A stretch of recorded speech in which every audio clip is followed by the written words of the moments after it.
Good morning, सुप्रभात, केम छो, सलाम। उम्मीद है आप सब लोग बेहतर होंगे, अपना ध्यान रख रहे होंगे।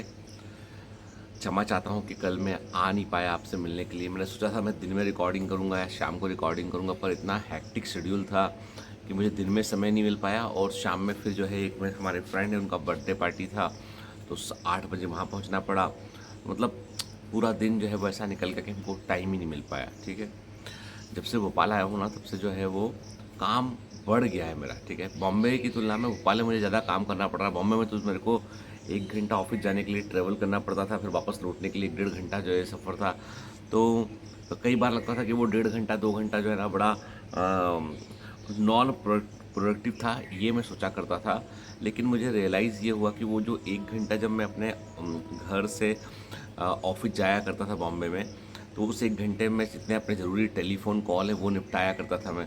लौटते में मुझे 1.5 घंटा लगता था, तो लौटते के 1.5 घंटे में कई बार मैं थोड़ा सो जाया करता था गाड़ी में, या कई बार जो है वो मैं कोई बुक पढ़ता था, ठीक, किताब। तो उसमें मतलब है ना, कई किताबें तो ऐसी जो मैंने कार में पढ़ी हैं। ठीक है, और अभी यदि मैं जब से मैं भोपाल आया हूँ तब से जो है वो ट्रेवल टाइम तो ख़त्म हो गया है कि मतलब मेरा ऑफिस जो है हार्डली 5 मिनट के डिफरेंस पे यहाँ से, और घर और ऑफिस के बीच 5 से 10 मिनट का अंतर है सिर्फ। ठीक है, कोई समय जाने आने में ख़राब नहीं होता है। लेकिन अभी काम इतना बढ़ गया है कि मतलब एक बार जब 9 बजे मैं घर से निकलता हूँ, तो फिर लौट कर आने का कोई निश्चित टाइम ही नहीं है, निश्चित कोई टाइम ही नहीं लौट के आने का।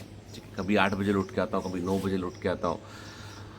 और अभी यहाँ पे क्या, चूँकि भोपाल में मेरे पुराने पेशेंट्स काफ़ी सारे थे डायबिटीज़ के, और उनको मालूम चला कि डॉक्टर साहब बॉम्बे से भोपाल में आ गए हैं, कुछ रह रहे हैं अभी। तो अभी वो पेशेंट भी आ गए हैं, तो उनको भी देखना पड़ता है मुझे, है ना। तो मतलब कुल मिलाकर बात ये कि कई बार ना कुछ कुछ टाइम बाउंड कमिटमेंट जो करने पड़ते हैं ना, उन्हें पूरा ना कर पाने का अफसोस तो रहता है मुझे। ठीक है, जैसे कल मैं नहीं मिल पाया तो पूरा दिन मुझे खाली लगता रहा। और इंटरेस्टिंग बात यह है कि मैं कभी सोच नहीं पाया था कि ये जो मॉर्निंग मोटिवेशन सेशन है, इसका रीच जो है वो इतने लोगों तक है, क्योंकि इसके व्यूज़ उतने ज़्यादा कभी मुझे लगे नहीं। मुझे कभी 1,500, कभी 2,000 ऐसे व्यूज़ इसके आते हैं जनरली। बहुत ज़्यादा व्यूज़ है, किसी किसी वीडियो में है, किसी में तो व्यू कम भी है। तो मैं सोचता था कि मेरे स्टूडेंट हैं वही इसको देखते हैं, लेकिन कल जब मैं एक शाम को एक पार्टी में गया, तो मुझे वहाँ पर एक जो है वो 65 ईयर की आसपास की एज के एक व्यक्ति होंगे, वो मुझे मिले। आके उन्होंने मुझसे हाथ मिलाया, बोले कि आप डॉक्टर जितेंद्र हैं। मैंने कहा जी हाँ। बोले मैं आपका मॉर्निंग मोटिवेशन देखता हूँ। तो मैंने पूछा कि आपका कोई बच्चा नीट में है कहीं पे? तो नहीं नहीं, बस ऐसे ही रैंडम कभी दिख गया था। तो मैंने सारे एपिसोड देखे आपके, और मैंने आपकी कुछ कहानियों को लिख कर भी रखा है मैंने। और क्योंकि आपने बहुत सारी कहानियाँ सुना दी थी उस ज़माने में, तो वो सब कहानियाँ, पहले आप बहुत कहानियाँ सुनाया करते थे, तो कहानियाँ भी मेरे पास है, आपके विचार भी मेरे पास है। मैं दिन की शुरुआत उससे ही करता हूँ। तो मुझे जान के आश्चर्य हुआ कि उनको उनको कोई लेना ना देना नीट से कोई लेना देना नहीं उनका किसी चीज़ से, लेकिन वो बस देखते हैं। मैं पूछा कि यार, मैं तो इतना अच्छा ऑरेटर भी नहीं हूँ, इतना अच्छा बोलता भी नहीं हूँ मैं तो। जैसे जो संदीप माहेश्वरी जी बोलते हैं, या विवेक बिंद्रा बोलते हैं, या बहुत सारे ऐसे जो लोग हैं ना, जया किशोरी, या बहुत सारे जो लोग बोलते हैं, बहुत अच्छा बोलते हैं कई सारे। मैं तो नाम भी भूल रहा हूँ कई लोग के, बहुत अच्छा बोलते हैं। मैं उतना प्रभावी भी नहीं बोलता हूँ, उतना कन्विंसिंग भी नहीं बोलता हूँ। तो मुझे मालूम, उन्होंने एक आंसर दिया, आपकी आंखों में ईमानदारी है, आप ईमानदारी से बोलते हैं, साफ गोई से बोलते हैं, आप दिल से बोलते हैं, बस वही करेक्ट करता है। मतलब कल रात को जब ये सुना तो बड़ा मन को बड़ा अच्छा लगा कि चलो भाई, आपके एफर्ट्स को लोग रिकग्नाइज तो करते हैं कम से कम। मैं वही कहता हूँ ना, ज़िंदगी में थर्मोडायनामिक्स के सिद्धांत होते हैं, ऊष्मा गति के नियम होते हैं कि कभी भी एनर्जी बर्बाद नहीं जाती है। जो भी एनर्जी आप लगाते हैं ना, वो लौट के आती है। पॉजिटिव एनर्जी लगाओगे, लौट के आएगी। चलिए, आज मैं आपको एक, अब मैंने सोचा थोड़ा थोड़ा हम अच्छी किताबों पे बात करेंगे हम लोग। ठीक है, कहानियाँ बहुत सारी हो गई हैं, तो अभी हम बहुत अच्छी अच्छी किताबें हैं। तो मैं बल्कि सोच रहा हूँ कि मैंने अभी सैपियंस का हिंदी वाला वर्जन मैंने ऑर्डर किया है। जब आ जाएगा तो हम लोग एक किताब पूरी पढ़ते हैं साथ में, तो बड़ा मज़ा आएगा। ठीक है ना, एक बुक पढ़ते हैं, कोई भी एक बुक पढ़ते हैं, हम 2-4 पेज पढ़ेंगे। मतलब जैसे होता है ना, बुक रीडर होते हैं, तो मतलब कुछ नया सीखने मिलेगा, आपको भी जानने मिलेगा, मुझे भी एक मोटिवेशन मिलेगा कि चलो अब जो है कुछ किसी अच्छी चीज़ पे हम लोग जो है कंटिन्यूटी बनी रहेगी हमारी। ठीक है, तो अभी मैं बड़ा अच्छा सा एक पैराग्राफ सुनाता हूँ इसका आपको। ये बुक है, ब्रायन ट्रेसी की बुक है गोल्स। ब्रायन ट्रेसी की बुक है गोल्स, और ये मतलब फास्ट जो होता है ना 1 मिलियन बुक सोल्ड होती है उसमें से एक किताब है कि मतलब बेस्ट सेलर बुक में से एक है। ये लिखते हैं हर इंसान के ब्रेन में एक खास अंग होता है जिसे रेटिकुलर कॉर्टेक्स कहा जाता है। मस्तिष्क का यह उंगली जितना छोटा सा हिस्सा उसी तरह काम करता है जैसे किसी बड़े ऑफिस में टेलीफोन स्विच बोर्ड काम करता है।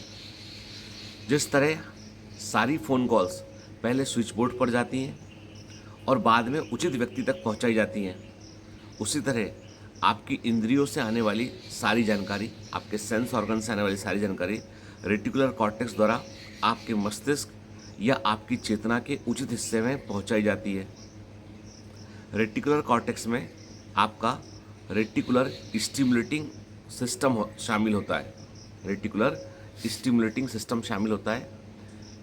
जब आप अपने रेटिकुलर कॉर्टेक्स को लक्ष्य का संदेश भेजते हैं, गोल का, जब आप अपने रेटिकुलर कॉर्टेक्स को लक्ष्य का संदेश भेजते हैं तो यह तत्काल आपके परिवेश में मौजूद ऐसे लोगों, जानकारी और अवसरों के बारे में आपको जागरूक और चौकस करने लगता है जो लक्ष्य हासिल करने में आपकी मदद करेंगे। वो कहते हैं कि ब्रेन में एक खास ऑर्गन होता है रेटिकुलर कॉर्टेक्स जो आपके गोल तक पहुंचने में आपकी हेल्प करता है। मिसाल के तौर पर कल्पना करें आप एक लाल कलर की स्पोर्ट्स कार चाहते हैं। आप इसे अपने लक्ष्य के रूप में लिख लेते हैं। आप इसके बारे में सोचने लगते हैं और इसकी मानसिक तस्वीर आप देखने लगते हैं। यह प्रक्रिया आपके रेटिकुलर कॉर्टेक्स को संदेश भेजती है कि लाल स्पोर्ट्स कार अब आपके लिए महत्वपूर्ण है। यह प्रक्रिया आपके रेटिकुलर कॉर्टेक्स को संदेश भेजती है कि लाल स्पोर्ट्स कार अब आपके लिए महत्वपूर्ण है। लाल स्पोर्ट्स कार की तस्वीर फ़ौरन आपकी मानसिक रडार की स्क्रीन पर पहुंच जाती है। मतलब आपने इमेजिन किया कि मुझे रेड कलर की स्पोर्ट्स कार चाहिए, उसकी मानसिक तस्वीर देखी, अब ब्रेन को ये मालूम चल गया रेटिकुलर कॉर्टेक्स को कि ये आपके लिए बहुत महत्वपूर्ण चीज़ है। उस पल के बाद आप जहाँ भी जाएंगे आपको लाल स्पोर्ट्स कार ही नज़र आएंगी। आप गाड़ी चलाते समय भी इन्हें देखेंगे और मोड़ मुड़ते समय कई ब्लॉक दूर भी देखेंगे। आप उन्हें पार्किंग लॉट में खड़ा देखेंगे, आप शोरूम में भी देखेंगे। आप जहाँ चले जाएं आपका संसार लाल स्पोर्ट्स कार से भरा हुआ दिखाई देगा। अगर आप कोई मोटरसाइकिल खरीदने का फैसला करते हैं तो आपको हर जगह वही मोटरसाइकिल दिखाई देने लगेगी। अगर आप एक आइलैंड है हवाई की सैर करने का फैसला करते हैं तो आपका ध्यान हवाई में छुट्टियां मनाने वाले पोस्टर्स, विज्ञापनों, ब्रोशर्स और टीवी कार्यक्रमों पर चला जाएगा। आप अपने रेटिकुलर कॉर्टेक्स को जो भी लक्ष्य भेजते हैं वह आपके रेटिकुलर स्टिमुलेटिंग सिस्टम को प्रेरित कर देता है। यह उस लक्ष्य को हकीकत में बदलने के सभी संभावित उपायों के बारे में आपको चौकस कर देता है। अगर आप आर्थिक दृष्टि से स्वतंत्र बनने का फैसला करते हैं तो आपको अचानक ही आपके आसपास सभी तरह के अवसर और संभावनाएं दिखने लगेंगी जिनके जरिए आप आर्थिक लक्ष्य हासिल कर सकते हैं। आपकी नज़र अखबारों में छपे उन लेखों पर जाएगी जो इससे संबंधित है। आप जहां भी जाएंगे आपको इस विषय की बुक्स दिखाई देने लगेंगी। आपको डाक में भी इस बाबत जानकारी और आग्रह मिलने लगेंगे। आपके आसपास के लोग पैसे कमाने और निवेश करने से संबंधित बातचीत करते नजर आएंगे। ऐसा लगेगा जैसे आप उन विचारों और जानकारियों से घिर गए हैं जो आपके आर्थिक लक्ष्य को हासिल करने में आपकी सहायता कर सकती हैं। दूसरी तरफ अगर आप अपने रेटिकुलर कॉर्टेक्स और अवचेतन मन को स्पष्ट निर्देश ना दें तो आप जिंदगी में कुछ ऐसे गुजरेंगे जैसे कोहरे में गाड़ी चला रहे हो। आप अपने आसपास मौजूद ज़्यादातर अवसरों को, संभावनाओं को नहीं देख पाएंगे। कहा गया है ध्यान ही जिंदगी की कुंजी है। मतलब जहाँ आपका ध्यान जाता है वहाँ आपकी ज़िंदगी जाती है। जहाँ आपका ध्यान जाता है वहाँ आपकी ज़िंदगी जाती है। कहने का मतलब ये है कि मैं हमेशा कहता हूँ कि आपको अपना goal, you should be very clear about your गोल।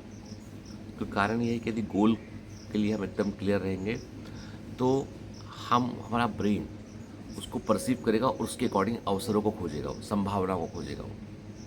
ठीक है ना। तो कहने का मतलब ये है कि बड़ा अच्छा स्टेटमेंट लास्ट में, ध्यान ही जिंदगी की कुंजी है। जहाँ आपका ध्यान जाता है वहाँ आपकी जिंदगी जाती है। फोकस कीजिए।